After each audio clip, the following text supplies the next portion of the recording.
आगे श्रद्धामनु में बता रहा है, कह रहा है तपस्वी तुम इतने तपस्वी क्यों इतने हो क्लांत, वेदना का ये कैसा वेग, आहा तुम कितने अधिक हताश, बताओ ये कैसा उद्वेग। यहाँ पर श्रद्धा मनु से कह रही हैं, क्या कह रही हैं कि हे तपस्वी तुम इतने दुखी क्यों हो। क्लांत का मतलब दुख। हे तपस्वी तुम इतने दुखी क्यों हो, वेदना का यह कैसा वेग, तुम्हारे मन में इतनी वेदना यानी दुख क्यों दिखाई दे रहा है, तुम्हारे मन में इतनी वेदना इतना दुख क्यों दिखाई दे रहा है। हाँ तुम कितने अधिक हताश, बताओ ये कैसा उद्वेग, तुम इतने हताश क्यों हो। मैं जानना चाहती हूँ कि तुम इतने घबराए एवं व्याकुल क्यों दिखाई दे रहे हो, कृपया मुझे बताने की कृपा करें। श्रद्धा मनु से कह रही हैं कि हे तपस्वी तुम इतने दुखी क्यों हो, तुम्हारे मन में इतनी वेदना क्यों दिखाई दे रही है, तुम इतने हताश क्यों हो। मैं जानना चाहती हूँ तुम इतने घबराए एवं व्याकुल क्यों दिखाई दे रहे हो, कृपया मुझे बताइए। आगे कह रहा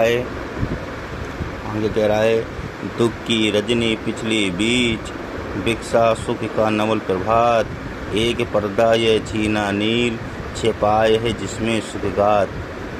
दुख की पिछली रजनी बीच, यहाँ कह रहे हैं श्रद्धा कहती है कि सांसारिक जो सुख और दुख है वो जीवन मरण है, हर्ष विषाद है, सब ईश्वर की देन है। दुख की पिछली रजनी बीच, भिक्षा सुख का नवल प्रभात, जो सुख दुख है, जो जीवन मरण है, जो हर्ष विषाद है, सब ईश्वर की देन है। सांसारिक जीवन में इसका चक्र निरंतर चलता रहता है। और कह रहा है एक पर्दा यह छीना नील, छिपाए जिसमें सुखगात। अतः मनुष्य को दोनों को समान भाव से स्वीकार करना चाहिए। जीवन के लिए संतोष असंतोष दुख का कारण है। मानव द्वारा सुख की प्राप्ति का प्रयास और दुख को दूर करने का निरंतर उपाय करना, एक का स्वागत और दूसरे का तिरस्कार करना, ये सही बात नहीं है। हमें दोनों को समान रूप से भोग करना चाहिए। हमको दोनों को समान रूप से क्या करना चाहिए, छिपाए जिसमें सुखगात। ठीक है। और आगे कह रहा है जिसे तुम समझे हो अभिशाप जगत की ज्वालाओं का मील, ईश का वह रहस्य वरदान कभी मत जाओ इसको भूल। सिद्धा कह रही है जिसे तुम समझे हो अभिशाप, जिसे तुम ये अभिशाप समझ रहे हो, तुम्हें लग रहा है कि ये जो दुख आया हुआ ये काली रात के समान है, इसे अभिशाप मत समझो तुम। जगत की ज्वालाओं का मूल, ये पूरे संसार की जो ज्वालाओं का मूल आधार है।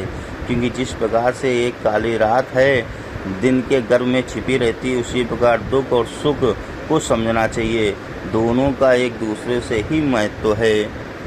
और कह रहा है आगे ईश्वर का यह रहस्य वरदान कभी मत जाओ इसको भूल। ईश्वर ने इन दोनों को ही जन्म दिया है, इनको ही बनाया है। जीवन में गमन आगमन होता रहता है। अतः किसी एक को खराब और दूसरे को अच्छा, एक को कष्टदायी और दूसरे को सुखदायी समझना कर बैठना हमारी भूल है, अज्ञान है। हमारे दुख होने का मूल कारण यही है। श्रद्धा कह रही है मनु से फिर से समझना कि दुख की पिछली रजनी बीज, भिक्षा सुख का नवल प्रभात, कि अरे ये जो दुख है, जो सुख है, जो जन्म मरण है, जो लाभ हानि है, हमें इनसे दुखी नहीं होना चाहिए। क्योंकि दुख के बाद सुख, सुख के बाद दुख का आना प्रभात होता है। कटत सत्य है। जिस प्रकार से प्रभात सुबह होता है, अंधकार मिट जाता है, उसी प्रकार से दुख भी चला जाएगा और सुख का एक नया उदय होगा। एक पर्दा वह छीना नील, छिपाया जिसमें सुखगात। जो सुख और दुख है, जो दूसरों का तिरस्कार, एक भोग है, ये सब एक प्रकार से नीले आसमान के पर्दे के भांति है। जिस प्रकार से नीला आसमान दिन में दिखाई देता है और रात में नहीं दिखाई देता है अंधकार के कारण, उसी प्रकार से सुख में दुख हमें दिखाई नहीं देता है और दुख में सुख हमें दिखाई नहीं देता है। जिस कारण कह रहे हैं जिसे तुम समझे हो अभिशाप, तुम इस कारण इसे अभिशाप समझे हो, इसे अभिशाप मत समझो। ये जगत की ज्वालाओं में छिपा हुआ एक मूल रहस्य है। क्योंकि सुख के बाद दुख, दुख के बाद सुख का आना अनिवार्य होता है। हमें दोनों को समान रूप से स्वागत करना चाहिए। और एक को वरदान, ईश्वर का यह रहस्य वरदान कभी मत जाओ इसको भूल, जो ईश्वर के द्वारा ये वरदान दिया गया है। सुख और दुख को दोनों को मानव जीवन में हमें दोनों को समान रूप से अपनाना चाहिए। एक को कष्टदायी दूसरे को सुखकारी, एक को लाभ दूसरे को हानि नहीं समझना चाहिए। हमें इस रहस्य को याद रखना चाहिए।